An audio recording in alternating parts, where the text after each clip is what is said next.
Hi friends, ദിവസേനയുള്ള ration അപ്ഡേറ്റിലേക്ക് എല്ലാവർക്കും സ്വാഗതം. നാളെ ഡിസംബർ 30 ബുധനാഴ്ച ദിവസത്തെ റേഷൻ വിതരണം എങ്ങനെയെന്നാണ്. മാസാവസാനമാണ്. നമ്മൾ കഴിഞ്ഞ ദിവസം വീഡിയോയിൽ പറഞ്ഞതുപോലെ തന്നെ പല സാധനങ്ങളുടെയും സ്റ്റോക്കുകൾ റേഷൻ കടയിൽ തീർന്നിട്ടുണ്ടാവും. അത് നിങ്ങൾ മനസ്സിലാക്കിയിട്ട് റേഷൻ കടയിൽ പോയിട്ട് സാധനങ്ങൾ വാങ്ങുക. നിങ്ങൾ പല കാരണം കൊണ്ട് ആയിരിക്കാം ഇനിയും റേഷൻ വാങ്ങിയിട്ടില്ലെങ്കിൽ വൈകിയിട്ടുണ്ടാവുക. അതുകൊണ്ട് തന്നെ നിങ്ങളുടെ പല ആനുകൂല്യങ്ങളും ചിലപ്പോൾ നഷ്ടപ്പെടാൻ സാധ്യതയുണ്ട്.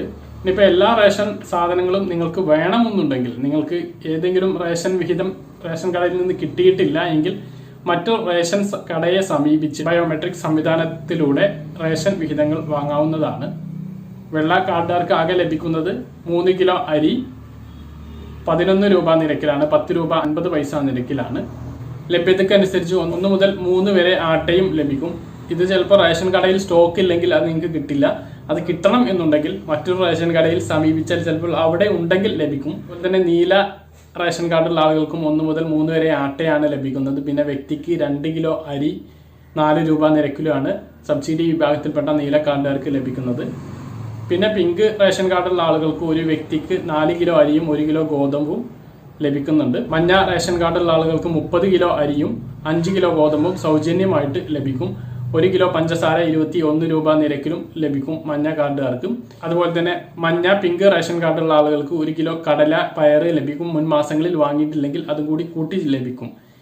പിന്നെ മഞ്ഞ പിങ്ക് റേഷൻ കാർഡുള്ള ആളുകൾക്ക് മണ്ണെണ്ണയും ലഭിക്കും. ഇത്രയും സാധനങ്ങളാണ് റേഷൻ കടയിൽ നിന്ന് ലഭിക്കാനുള്ളത് ഡിസംബർ മാസത്തേതായിട്ട്.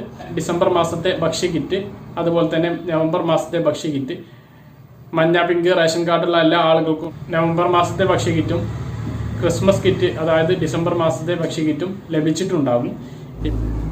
ഇപ്പോൾ വിതരണം ചെയ്തുകൊണ്ടിരിക്കുന്നത് വെള്ള നീല റേഷൻ കാർഡുള്ള ആളുകൾക്ക് നവംബർ മാസത്തെ ഭക്ഷ്യ കിറ്റാണ്. തൊട്ടടുത്ത ദിവസങ്ങളിൽ തന്നെ ഇതുവരെ ലഭിക്കാത്ത വെള്ള നീല റേഷൻ കാർഡുള്ള ആളുകൾക്ക് ക്രിസ്മസ് കിറ്റും ലഭിക്കുന്നതാണ്. അപ്പോൾ ഇത്രയും സാധനങ്ങളാണ് റേഷൻ കട വഴി നമുക്ക് ലഭിക്കുന്നത്. ഇതിൽ ഏതെങ്കിലും സാധനങ്ങൾ റേഷൻ കടയിൽ കുറവുണ്ടെങ്കിൽ മറ്റൊരു റേഷൻ കടയെ സമീപിച്ചിട്ട് അവിടെ ഉണ്ടെങ്കിൽ വാങ്ങാവുന്നതാണ്.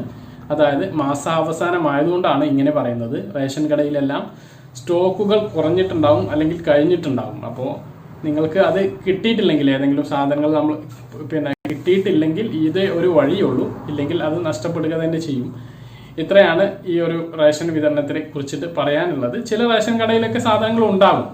ഈ ഒരു ജനുവരി 5-ാം തീയതി, ഒരു 4-ാം തീയതി വരെ എന്തായാലും ഇതിന്റെ ഒരു വിതരണം ഉണ്ടാവുകയും ചെയ്യും. ഡിസംബർ മാസത്തെ ഭക്ഷ്യവിഹിതങ്ങളുടെ വിതരണം ഉണ്ടാവുകയും ചെയ്യും. സാധാരണ അങ്ങനെയാണ്. അതിനുശേഷമായിരിക്കും ജനുവരി മാസത്തെ ഭക്ഷ്യവിഹിതങ്ങളുടെ വിതരണം തുടങ്ങുന്നത്. അപ്പോൾ ഇത്രയൊക്കെയാണ് നാളത്തെ റേഷൻ വിതരണം. ഡിസംബർ മാസത്തെ എല്ലാവിധ ഭക്ഷ്യവിഹിതങ്ങളുടെയും വിതരണം സ്റ്റോക്കുള്ള റേഷൻ കടയിൽ സജീവമായിട്ട് സാധാരണ പോലെ വിതരണം ഉണ്ടാകും. പറഞ്ഞ കാര്യങ്ങൾ വ്യക്തമായിട്ട് മനസ്സിലായിട്ടുണ്ടാകുന്നു. ഇതുപോലുള്ള ഇൻഫോർമേറ്റീവായ വീഡിയോകൾ ലഭിക്കാൻ ചാനൽ സബ്സ്ക്രൈബ് ചെയ്യുക, ബെല്ലൈക്കൺ എനേബിൾ ചെയ്ത് വെക്കുക. മറ്റൊരു വീഡിയോ ആയിട്ട് വീണ്ടും കാണാം. ഇതുവരെയും.